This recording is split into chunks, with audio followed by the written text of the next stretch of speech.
Good afternoon, everyone, and welcome to People Watch, where we celebrate our peers, colleagues, coaches, and mentors, promising our upcoming talents and leaders in the community that never fail to inspire us to pay forward the goodness, blessings, or breakthroughs that we receive.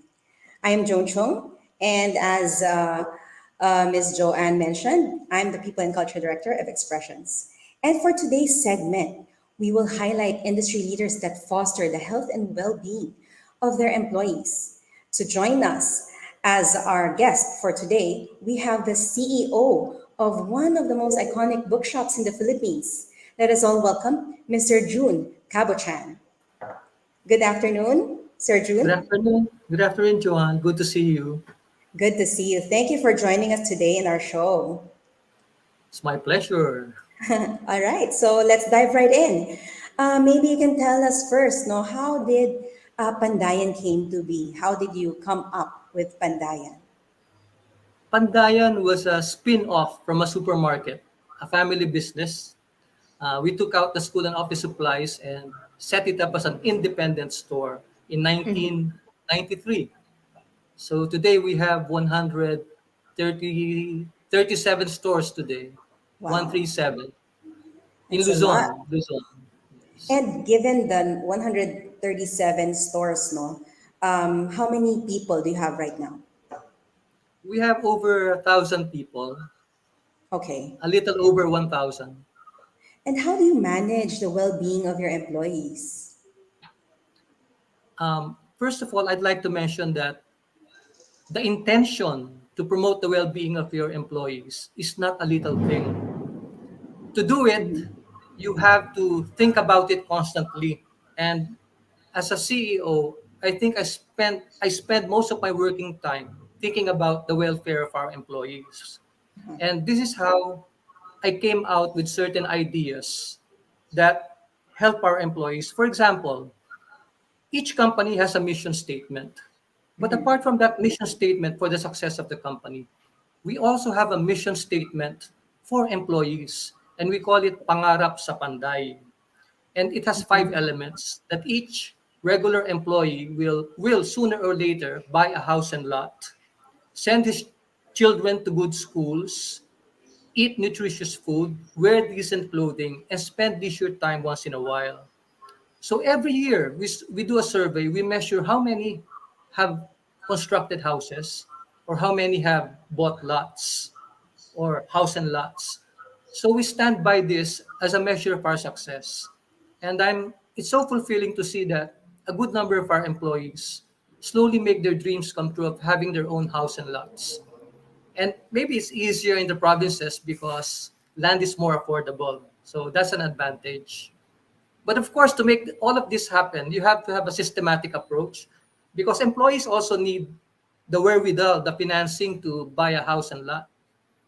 So we thought that we should be able to provide good work for employees. And by good work, we mean good pay, fair treatment, meaningful work, a happy workplace, and a bright future. So this motivates employees to do really good work in return for the pangarap para sa Panday. It's Wow. systemic. We have a kultura ng tagumpay. Yes. How do you sustain this culture? This culture is sustained by constantly working at it. We remind each other and our behavior reinforces it. So, for example, our system of incentives come from a common pool. So that means it is in the interest of all workers to help each other because the bonuses and the incentives come from the bonus pool. Okay. Everyone gets an equal share depending on their rank. So we have monthly bonuses and annual profit sharing. So this is one way of reinforcing the behaviors that we want. Teamwork, helping each other out, looking out for each other, pakikipagkapwa-tao. Okay. So, yes. Wow. Um, it seems like a very intensive culture building activity. No? It's a program in itself. Do you have other supporting programs that align? with this main program of Pangarap para sa Panday? Yes, for example, our benefits program. Uh, so that the kapwa panday or the employee feels that he or she is taken care of by the company. We extend the benefits to the family.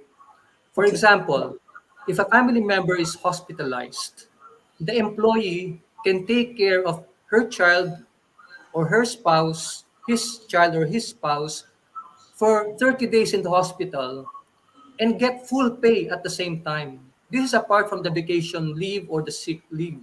We call this a hospital leave, something like the hospital care leave. So the employee feels that not only he or she is taken care of, but also her or his family. If the employee joins the family day of the school, he or she gets full pay. If the employee celebrates the wedding anniversary with a spouse, he or she gets full pay. So we try to tailor our benefits so that the well-being of the employee, uh, there is a sense of well-being for the employee. They say nga na especially you're a retail company, no, and there's a saying that whatever you give the employee, it's what they will give in return to the customers, no. How have you seen this impact your business as a whole? We have a Kapwa company model, and the inputs, the resources that come inside the company are processed using pagpapakatao, pakikipagkapwa-tao, and pagkamakatao. So this creates an employee who feels really cared for and wakes up in the morning feeling great, wanting to go to work, being very creative. And all this creativity pours back into the company. I like to think that 80% of our good ideas to help customers to improve the company comes from employees. So it becomes a virtuous cycle. You help your employees help you. It's human nature, di ba? Yeah, yeah. So Nagkakaroon ng malasakit, no? nagkakaroon ng malasakit. Yes. That's how it works. It's a two-way traffic because Uh-huh. sometimes we give benefits or increases in pay, but we impose conditions. We say you will get this, but you have to be this hardworking. You have to produce this output. So sometimes we call that kaliwaan, and it helps, but it's not so conducive to trust and to openness to each other. It's transactional. But when you're open to each other, a lot of things emerge that you don't expect. For example, I didn't expect our employees to spend time outside of working hours for the benefit of customers. They would go to the houses of customers to set up decorations that we do pasadya, we call it, for customers. They will go to the houses of customers to fix their printers. The employees don't ask for overtime for this. And when other stores need stock, they will wait by the roadside early in the morning, sometimes 5 or 6 in the morning, just to get the stock to deliver to the customer. They don't ask for overtime. So I never expected this. When professional shoplifters attack our store and manage to steal a lot of things, the employees report it and they share in the losses. They don't point to the security guard. I never expected that to do all of this or to contribute money to customers who lack the full amount to pay for their purchases.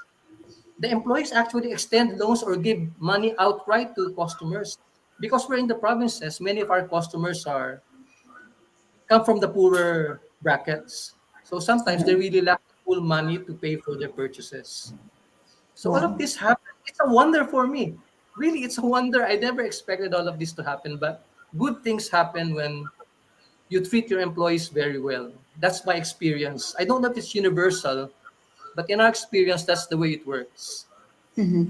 It's such a nice story, no? It's like within your organization, you're giving to your employees, and in their own little way, they are able to pay it forward to the people who are in need, no, without expecting anything in return. And at the same time, Yeah. they're also paying it back to your company, right, by doing S- great work. Sometimes it happens in a magnificent way. For Mm-hmm. example, during the pandemic, when our stores were closed, we Yeah. gave allowances to our employees, our own ayuda, aside from the ayuda we got from the government. And the Mm-hmm. employees felt so secure. Sometimes some of them said they had more cash than they had before the pandemic. But in return, they used their craft skills to create face shields. We created 75,000 face shields and we Mm-hmm. distributed it to hospitals and to checkpoints. The employees did this by taking the bicycle or walking around, risking going inside hospitals when everybody was so afraid of getting the virus. They had Mm-hmm. the energy and the courage to do this. It was really a great proof that when you treat your employees very well, they Yeah. become capable of magnificent things. I'm so proud of them, really. It's such a beautiful story. You also mentioned, no, during our run through the other day, that you go around, so you meet with your employees. Yeah. Yes, yes. Yeah. Face to face, yes, face to face with employees is a very good practice. I Mm-hmm. noticed some chain store owners, they just look at the surveillance cameras or rely on reports from their managers. That helps also, but there's nothing like the employees looking at you, seeing you in Mm-hmm. person. For example, we visited one store, my wife and I. We wear the same uniform as our employees. So after we left, the other employees asked the manager, "Who were those people?" The manager said, "Don't you know that they're the owners of our company?" And the other employee said, "Why didn't you tell us?" So you can imagine how wearing the same uniform, seeing this in person, emphasizes our egalitarian culture. That there's Uh, no one really special. Everyone is treated the same way as much as possible. So there's given not. that, given that, no, how do you like measure performance? How do you take steps for control? Kasi you said na everybody's like equal. I'm sure you also have your own store managers, but how do you instill discipline? Yes, discipline is important in any business. Internal controls. So aside from our group executives who handle clusters of stores going around regularly, my wife and I, we go around regularly also especially before the pandemic, and we have auditors who go around. And every month we have performance metrics measuring practically everything about the store. And each store has their own scoreboard. So performance measurement is a big thing in Pandayan. Everybody knows how much the store sells, how much it makes, how much each product category makes. There is nothing secret. We are transparent in that way. So when the time comes around to measure bonuses and incentives, everybody knows that's the real value of their incentives or bonuses. Kasi it's nakakahiya, di ba? Pag-aawayan pa nyo kung tama yung computation ng bonus. Instead of being a benefit, it becomes a point for enmity. So performance measurements help a lot in discipline. Uh-huh. We're focused on that also because you cannot just be generous. You have to be disciplined also. Like the way you raise your own children, di ba? You Right, give right. them leeway, but you tell them also what the boundaries are. That's right. Thank you Yes. so much.